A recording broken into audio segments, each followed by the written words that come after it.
Vamos falar um assunto muito sério aqui hoje com você, porque nós temos visto, o Alexandre está sempre aqui com a gente, e nós temos visto invasões aí em condomínios, e agora até falamos para você a semana passada dessa nova modalidade, que a molecada vai com tudo, como se fosse um morador, amigo de morador, e você nem percebe porque é adolescente, e nós vamos mostrar até o vídeo para você de algumas invasões e tal, são vídeos de segurança. Daí tem algumas novas opções que podem melhorar, aumentar a segurança em condomínios e também edifícios. A gente fala em edifícios, só um prédio, né, Ale? Boa tarde, querido. Porque boa tarde. Todos os prédios precisam ter essa portaria. Tem uma portaria, seja ela qual for, né? Não tem um prédio que não tenha portaria, tem? Não, existem prédios que não têm portaria, né? São alguns prédios de pequenas quantidades de unidades, né? Às vezes, é como eu disse no programa anterior, às vezes para a própria economia do condomínio, eles cortam a portaria.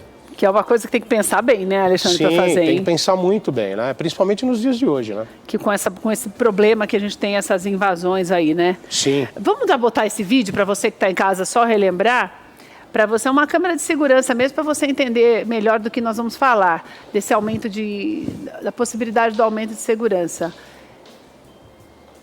Olha, esse vídeo é um vídeo de uma câmera aqui da região da Zona Sul de São Paulo.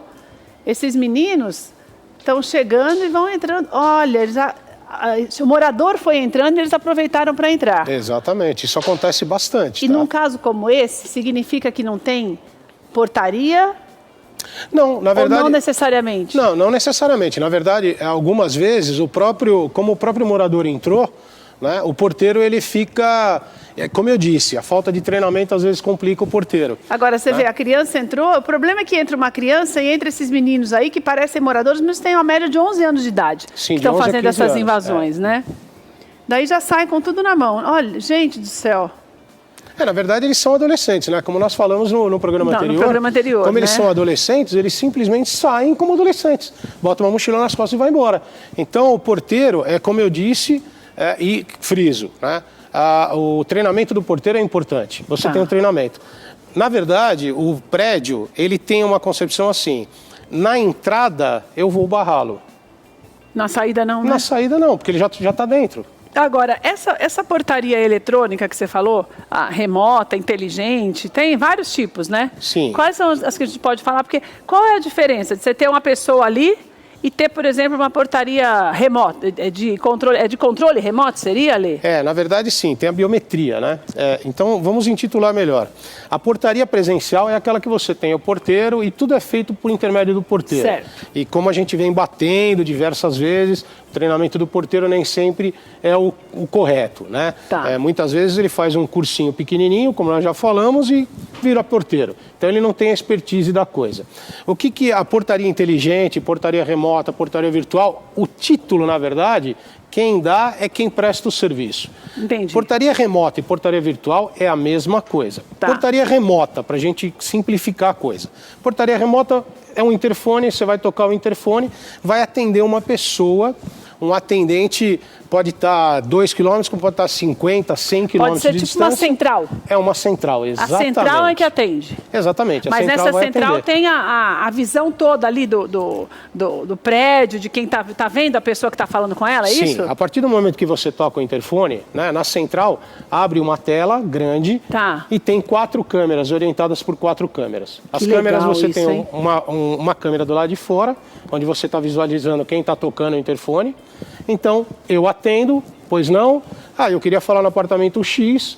Essa pessoa, 1 minuto, ela entra em contato com o apartamento. Caso não tenha ninguém no apartamento, dependendo de qual plano que você comprou desta portaria remota, ela pode ligar no celular do morador, tá? Ou diretamente ao zelador. Mas ela não pode nunca deixar a pessoa entrar sem autorização? Não, negativo, lógico que não. Porque como você não está ali, por exemplo, o que acontece muitas vezes, não, eu já falei com fulano, a pessoa, pela falta de treinamento, pode até autorizar a entrada, né? Sim, é o que eu digo, né? Nesse caso não, porque não tem como com quem você falar, a pessoa vai falar, não abre, sim, pronto. Não vou abrir, não. Se abrir de lá dessa central, abre? Sim, você pode abrir da central. Abre e entra na clausura. Você tem na clausura, ou gaiola, ou enfim, tem uma outra câmera, certo? Então, a partir do momento que o morador autorizou, a portaria abre o primeiro portão, essa pessoa entra numa clausura, eu sei que só abre a outra porta quando fecha a outra. Exatamente, você tem o intertravamento, abre o segundo portão. Tá?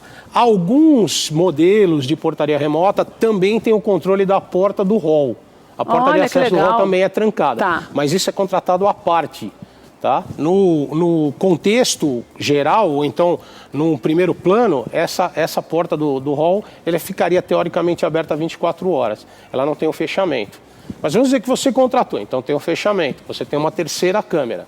Tá? Então todo o trâmite é seguido por câmeras e é tudo feito remotamente por um assistente ou por uma pessoa que esteja do outro lado. Mas daí, Ale, quando você faz isso, você tem que dispensar o porteiro. Você dispensa um funcionário. Sim, você diminui o contingente de funcionário. Porém, é importante frisar que não dispensar todos os empregados. A portaria remota, ou a portaria inteligente, ou a portaria virtual, seja de que forma for colocado, o que é importante frisar é assim, você tem uma diminuição de custo? Tem a diminuição do custo. Só que você tem que pensar também que para você poder implantar, você tem um custo. Por quê? Você vai mandar os funcionários embora, precisa pagar as trabalhistas. Se for orgânico, se não for orgânico, terceirizados, você dá 30 dias e, enfim, você tem que pagar de qualquer jeito os direitos. Certo? E sempre é importante você deixar um funcionário. Porque se aquela portaria falha, isso é uma das coisas que eu... Que pode acontecer também. Sim, uma das coisas que eu bato muito em cima dessas portarias é exatamente isso. Não só a falha humana, mas a falha mecânica. Acaba a energia. Como é que faz? Eu tenho lá um no-break, eu tenho Acaba a energia, como é que faz? Boa pergunta. Ou você tem um gerador, né? Ou você tem um no-break que pode segurar até 6 horas. Mas até para você ligar o gerador, você vai ter que ter um funcionário nesse prédio, né, Ale? Que saiba fazer tudo direitinho. Na verdade, o gerador é ligado automático. Ele tem uma chave, ele tem uma chave que liga automático. Que liga lá dessa central também? Não. No prédio, quando você tem um gerador, existe uma caixa de comutação que chama. Tá. Caiu energia, ele liga automático. Ele mesmo dá a partida, ele mesmo funciona. A diferença, o delay entre um e outro, dá em torno de 15 a 30 segundos, dependendo do equipamento. Rapidinho. É rapidinho. E, Ale, na sua opinião, com a experiência que você tem, o que você acha? Você acha que compensa mais manter o tradicional, principalmente agora em condomínios, que a gente está vendo mesmo essa possibilidade, quanto maior o número de pessoas, menos você os conhece. Sim, as conhece. Sim. Então, é melhor ou é melhor investir um pouco mais e ter uma virtual, hein, Ale? Olha, eu penso assim, o condomínio, quando ele tem uma população muito grande, esse tipo de portaria não funciona. Nem a portaria remota, nem a portaria virtual.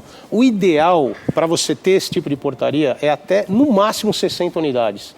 Não pode passar disso. Então não é legal quando tem muita gente? Não. Você não consegue ter esse controle. Você não consegue. Daí São você tem que ter o porteiro mesmo. Porte. Olha só, eu achei que seria mais passível de erros menores se fosse algo para todo mundo, para todo mundo não, mas para condomínios gigantescos. Não. Como nós falamos antes, o condomínio grande, o interessante é você ter o sistema de biometria. Né? Que é muito legal. Muito legal. Você perdeu a última vinda do Alexandre aqui, ele falou, sabe aquele que você põe o dedo mesmo para as pessoas reconhecerem através, você cadastra e as pessoas te reconhecem, que é o que estão usando nos caixas eletrônicos agora. Exatamente. A maior parte deles, que é uma maneira de você realmente, se a pessoa não tiver o dedão dela lá registrado, não entra. De jeito nenhum, a menos que o condômino vá lá buscá-la e fale, não, pode entrar, senão não vai entrar. Esse, na verdade, é o melhor procedimento para grandes condomínios, como a gente sabe que tem agora. Para esses menores, este vale, né, Ale? Sim, você tem a portaria remota, que é importante, e aí você tem a portaria inteligente. O que é a portaria inteligente, assim, rapidamente, para você ter uma ideia? A portaria inteligente, você não tem ninguém que te atende. Tá? Você é que realmente vai atender. Então, eu vou atendê-lo, né? Você vai tocar, eu vou te atender.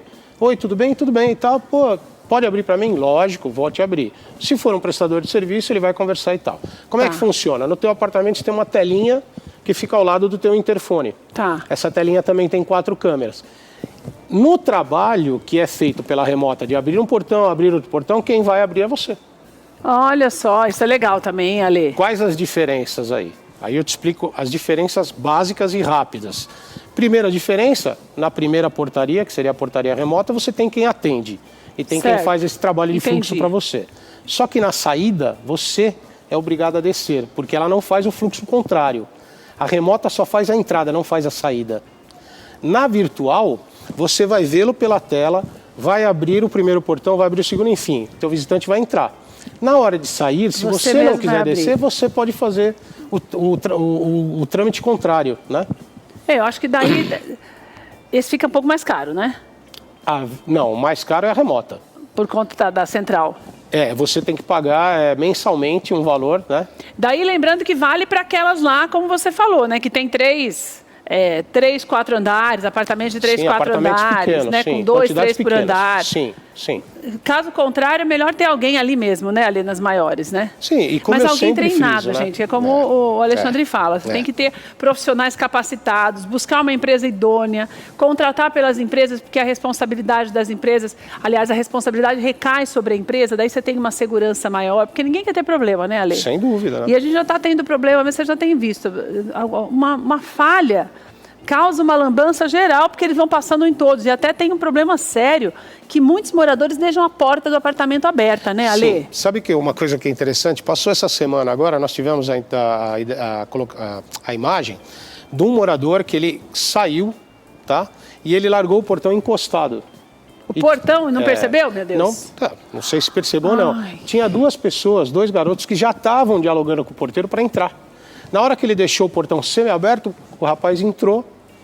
Já era. Então, mas aí vem o erro do porteiro, porque se existe uma clausura, o porteiro teria que ter barrado. Ele não barrou. Não barrou. Entendeu? Ele deixou passar. Que é falta de treinamento adequado. Exatamente. Tudo isso você tem que pensar antes de contratar também uma empresa. O Alexandre tem mais orientações para você, você pode até contratá-lo, porque daí no local ele já vai analisar, averiguar qual que é o melhor procedimento, qual é o melhor método que o teu condomínio deve utilizar. Tem o telefone dele, que é o 9472-23720, 9472-3720, está aí na tela para você, 99901-3661, 99001-3661. E tem também o e-mail, que o e-mail também pode conversar com ele, que é o a3consultoria@hotmail.com. Alexandre, obrigada, viu, querida? É sempre uma alegria te receber. Imagina, é um prazer. E, infelizmente, a gente não falta assunto para falar sobre isso, né? Não falta. Porque também não falta assunto porque não falta atenção. É verdade. Porque sobra a falta de atenção, infelizmente. A falta de atenção é o problema, infelizmente. E você precisa tomar muito cuidado, você que está em casa, precisa tomar muito cuidado para não ser vítima dessa molecada, que o povo é esperto, hein, Alê? Sim. Né? Eles estão sempre um passo à nossa frente. Sempre, então sempre tem menos coisa para fazer, então fica ali monitorando, né?